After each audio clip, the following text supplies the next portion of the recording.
canceled anyway Why? on Tuesday. Because he's such a disorganized person. His car's broken down. If I turn off the lights, will everybody be able to sleep better? Yes.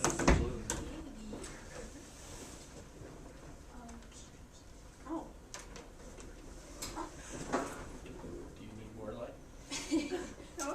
This is fine. We are still in the dark ages. I have to do this all over again. Especially the Play-Doh? Play-Doh. Did you ever see the comic where the class is all sitting there with their books open and they're all reading Play-Doh, Play-Doh, Play-Doh, and the last kid is sitting there with a jar of Play-Doh? He realizes he made a mistake.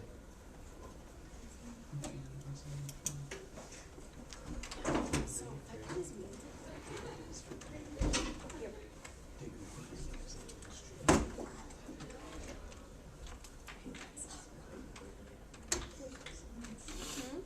Sorry. What's it like?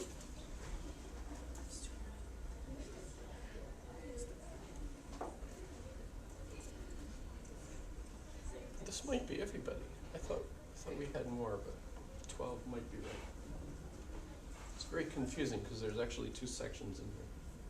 So when I read the how many people are in one section, how many in the other.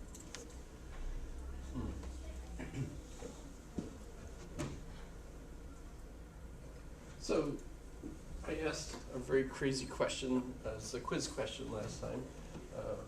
Should we drink wine or something of that sort? Red wine specifically. And it's interesting because, of course, in the Middle Ages, there would have been no doubt. If you saw that one link, I don't know that it's correct to call it the preferred drink in the Middle Ages in Europe was water, because water was, if you go to Germany today, for example, when I was there, Germans never drank water. Sprudelwasser maybe, soda, but they wouldn't drink water. In fact, the German line was Wasser ist nur für Schwein, for Schwein. It's only for pigs. Would you drink water? So beer, of course, was the preferred in Germany, and wine, of course, as well. And I remember in Greek class, my Greek professor was an Episcopalian minister, and he just ranted, Jesus drank wine, it wasn't grape juice, because at the time, that was in the 70s, there was an argument over, a lot of people arguing that, well, but Jesus shouldn't have drank alcohol because that's bad for you. No, there was, grape juice would have fermented. You wouldn't have had the choice, really. It was wine or basically nothing. You could dilute the wine, use the alcohol to kill anything in the water, maybe. The hard stuff came later, right? So a lot of the associations with the monks, various breweries or spirits, right? They call them spirits. Why did they call them spirits? Why are hard alcohols, distilled alcohols, referred to as spirits? Anyone? It's really stupid, but it's true. Anybody? You boil it off, it becomes spiritual, and then it comes back into fluid, so they're spirits. Distilled spirits. You're literally taking spiritual rare, right? It's like a smoke. You turn it back into drink, and wow, when you drink it, woohoo! You had monks dancing around the altars. They were high, of course, drunk. And so literally the Pope had to come out with an encyclical, a papal bull, ordering people not to drink the alcohol before Mass. You can drink it after Mass, but not before Mass, because it was turning Masses into ridiculous circuses. They're supposed to be very, very formal. So that's...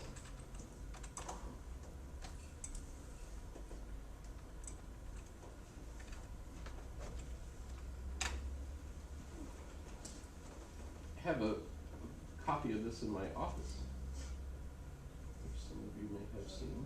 It should be.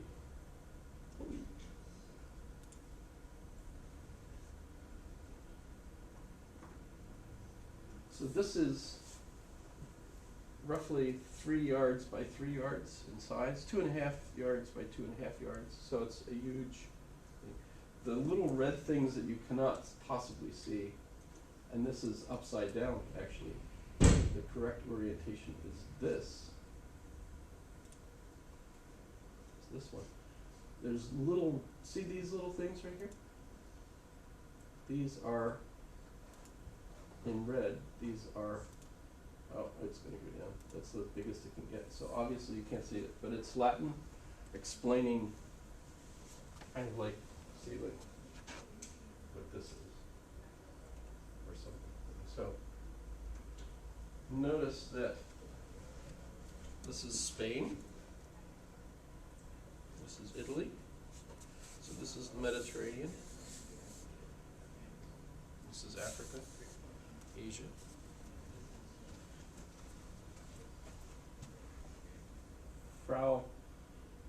Fra Mauro was a monk, an Italian monk. This is interesting because you could see, especially in this area here, how accurate they were considering the tools they had, which were really quite just word of mouth. They didn't really have mapping techniques. It's kind of interesting when we get to Descartes. Descartes, it's just one of those crazy puzzles for me because Descartes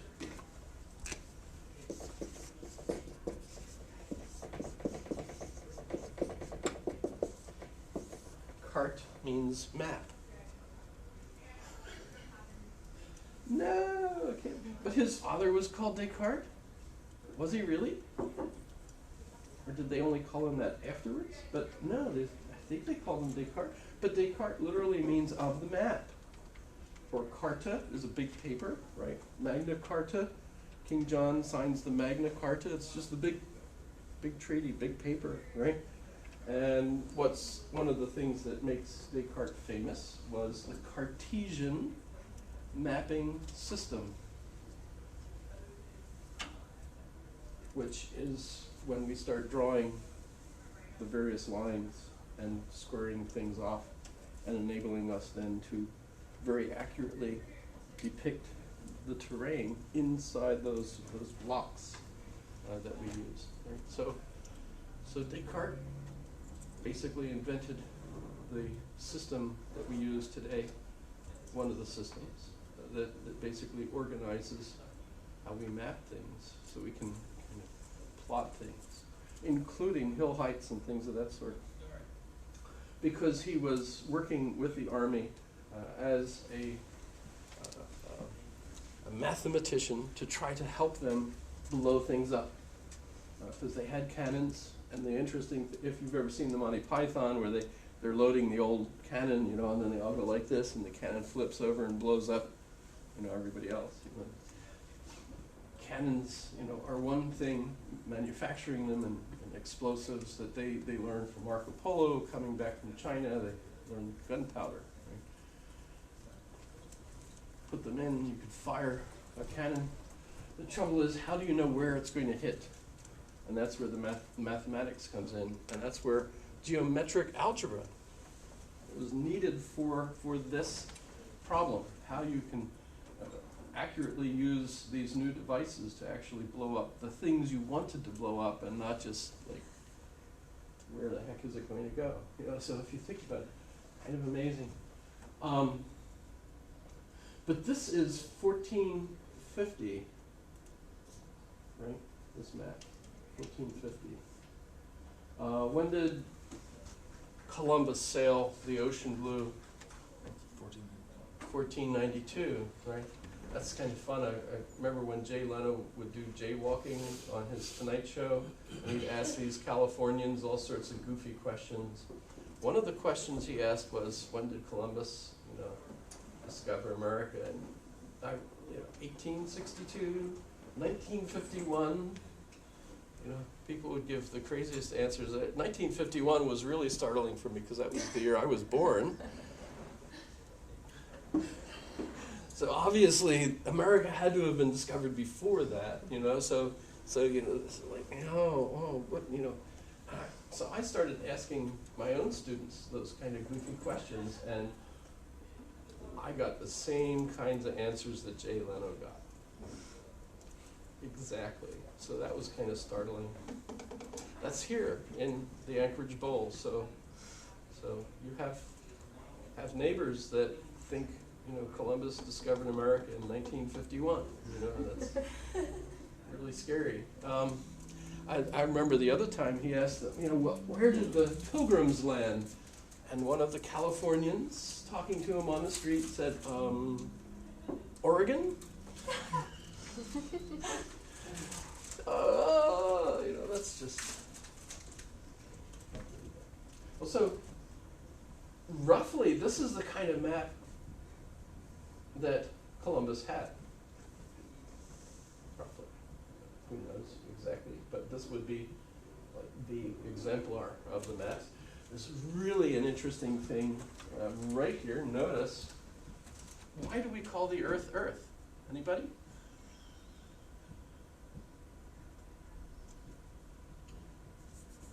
Dirt, right? We call it dirt. This place is Earth, right? Well, do you notice how much water is in this map? Water, agua. I know I say water funny because I'm from Philly, you know, so I don't know. Water, wet stuff. You know, everyone knows what I mean, right? Water. The ocean, right? Look how little is on there. They thought the Earth was mostly Earth, so they called it Earth. We still do, but now we know it's really much more water than it is Earth, right? Although, this is really kind of intriguing. How many of you have looked at the Copernicus link? I realize that the text I selected for this is not going to give you some of the early texts, but if we look at